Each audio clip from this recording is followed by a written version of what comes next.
and welcome to the ID Talk podcast. My name is Peter Counter, and I am the editor-in-chief of FindBiometrics, which is back from Las Vegas, where we reported live on ISC West, the world's premier security conference. FindBiometrics Director of Digital Media and Events, Doug OGorden, was roaming the show floor last week, navigating the massive crowds and interviewing the leaders in biometrics and identity. And on this special episode of ID Talk, we feature his conversation with Mark Borto, Vice President at dormakaba. Borto showcases the access control solutions on display at the dormakaba booth, including travel and checkpoint technologies, and discusses the coming ubiquity of express processing lanes in American airports. He goes on to talk about the impact the pandemic had on the access control market and the increasing demand for touchless passage. It's another interesting perspective on the identity and security space, so let's get to it. Here is FindBiometrics' Doug OGorden in conversation with dormakaba's Mark Borto, recorded live at ISC West 2022. Hi FindBiometrics listeners, Doug OGorden here. I'm with Mark Borto. He's the Vice President of Sales and Services for dormakaba Entrance Systems. Hi, Doug. Thanks for having me today. Thanks for being here. It's been a lot of fun. Yeah. Well, I'll ask you the questions now. Okay. Well, Doug, first of all, day one, how was it? So day one was busy. Yeah. After 2 years of no days, reduced 0 days, then 0 days the year before, I actually wasn't even, I think, mentally prepared for that onslaught of people. It was very busy. It felt very much like pre-COVID. For sure. It was super great to see all the people out. I think enthusiasm is running very high. Yep. Just to be out and amongst colleagues within the industry and talk and shop again. So I think there were a lot of people who were pretty pumped up throughout the day. So we enjoyed day one. Yeah. So we're day two at ISC West 2022. And what are you showcasing here today in the dormakaba booth? So a number of things. Of course, dormakaba is a full-line access, safety, and security supplier across the Americas. Within the entrance side of our business, we have a full line of automatic sliding and swinging doors and revolving doors and security turnstiles. Here specifically for the ISC West show, we've got our full height turnstiles, our what are called optical turnstiles or speed gates, several models.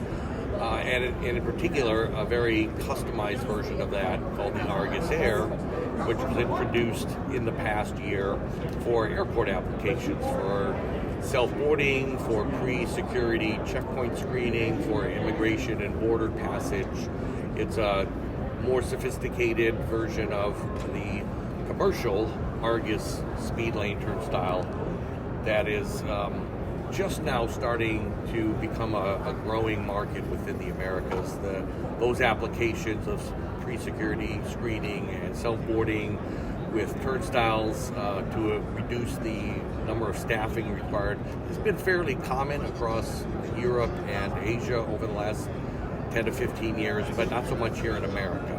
We're getting there. We're getting there. Slowly but surely, there are airlines who have done beta testing, airports who have done beta testing. The TSA just went through what they called their checkpoint of the future, where they've done some beta testing with one of our lanes as well. Facial recognition is becoming a very common application as well for check-in, bag drop-off, security screening, boarding the plane, all the way through to customs if you're flying internationally. So that application, which has been common in Europe and Asia, is now in the early adopter stage of the market development in the Americas. And so we're really excited to have a product that has been through us and spread across Asia and Europe. The Kaba side of dormakaba before the merger 6 years ago still is the number one market player in this self-boarding security checkpoint type of application. And here in America, we're really excited about the growth potential because the market is, again, in its early stages. And we foresee a day within a decade to a decade and a half where these become ubiquitous, just like self-service check-in kiosks. went from nowhere to everywhere in what? Or your 4 or 5 tollway. years. The tollway is the same way. It's like that's a good way of looking at something that everybody uses now. You can't pay on a toll anywhere with cash because they're all unmanned. So it's really exciting. That part of it for us. We're moving from the Flintstones to the Jetsons. I keep telling everybody. I like that. That's the easiest way to explain it. Yeah. You got it, Doug. All right. So the next question is: has the pandemic? And this is a really good question for you. Has the pandemic increased the demand for touchless access control solutions? And what are some of the steps that businesses should be taking to protect themselves using this new technology? Yeah. Well, the answer is yes, it did impact, and in a big way, a big positive way. Two pieces of our portfolio. So first, there have been low energy swing operators. Low energy meaning low kinetic energy, low speed. That market's been around since 1990 when the Americans with Disabilities Act was passed, and has increasingly grown to become very common. But the pandemic introduced the need for not necessarily ADA passage, but touchless passage. So overnight, we saw applications for interior doors, restrooms, stairwells, not to mention the entry and exit doors on the exterior of the building.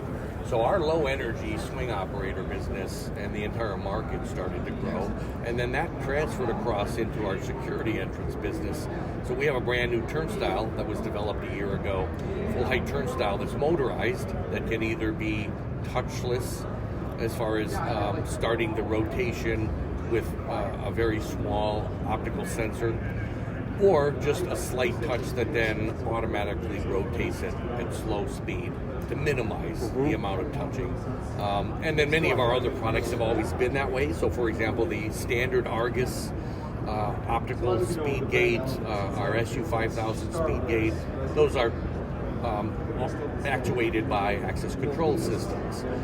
They provide a security enhancement to the lobby and to the building.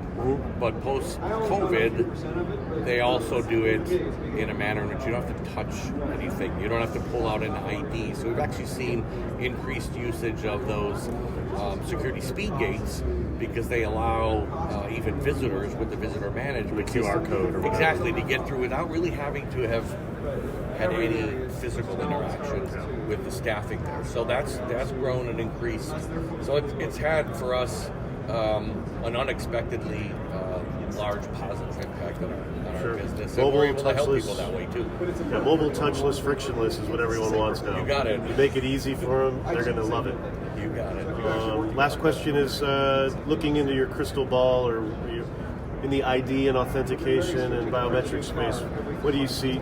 How do you see the security industry using this technology in the next 9 months before the end of the year? What's your crystal ball say? Well, I hope it continues to expand. I mean, that's certainly, we've seen the use of biometrics growing and increasing on our security entrances over the last 3 to 5 years.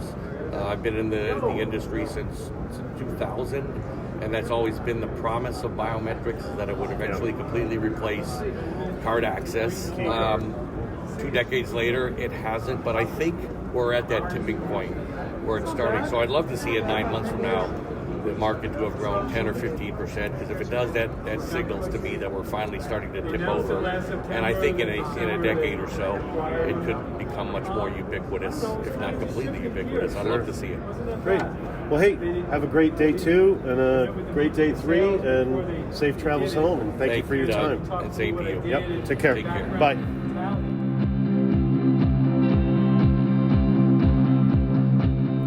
And so concludes our interview with Mark Borto, Vice President at dormakaba. To learn more about the topics discussed in this episode, visit dormakaba.com. And for more identity and biometrics industry coverage straight from ISC West, stay posted to FindBiometrics.com. I'd like to thank Mark for joining us on the podcast, and thank you to Doug OGorden for conducting the interview. Our podcast theme music is by Logomrad. I have been your host, Peter Counter. Thank you for listening to the ID Talk Podcast.